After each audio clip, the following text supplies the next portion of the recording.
Late, plant-based proteins and lab-grown meat have grabbed the headlines and the attention of ranchers everywhere. In our Montana Ag Network report this morning, Russell Nemitz shares why cattlemen and cattlewomen are pushing for different labeling of these alternative proteins. Here in beef country, ranchers take great pride in raising one of the world's greatest proteins, beef.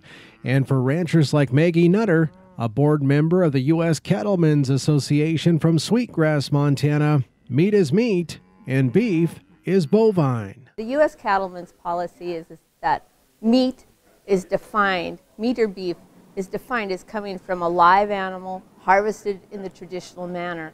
It's not anything that comes from insects, crickets, cultured cell or plant. The National Cattlemen's Beef Association's president-elect Jennifer Houston says this is why there's a need to regulate alternative proteins. We feel very strongly that if the product's going to be called meat, especially lab-created meat, that it needs to be held to the same safety and sanitary standards and nutritional standards that ours are, and it's labeled correctly. That's why she says the NCBA believes the USDA versus the FDA is better suited to regulate these new alternative proteins. So we think that that's the reason that FSIS under USD ought to have jurisdiction over that, and that's the comments that we're going to make, that rather than FDA, who's not had a really good track record of enforcing identity standards over the last 30 years. Nutter says when other products use the term meat or beef, they're taking advantage of the years of hard work that ranchers like her and programs like the Beef Checkoff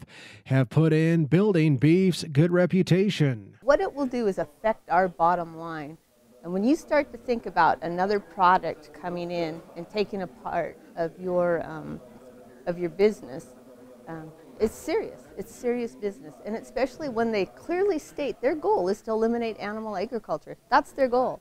We have to address it. And after months of debate among livestock groups and the emerging cell-cultured protein industry, the USDA and FDA have announced an agreement on a joint regulatory framework in which FDA will oversee cell collection, cell banks, cell growth, and differentiation. The USDA will then oversee the production and labeling of food products derived from cells of livestock and poultry. In Billings, Russell Nemitz, MTN News. And he says Memphis Meats, a California company aiming to grow cell-cultured meat, commended the USDA and FDA for the approach, saying that the regulatory framework plays to the respective strengths of both agencies. A public comment period has been extended and will remain open through December 26th.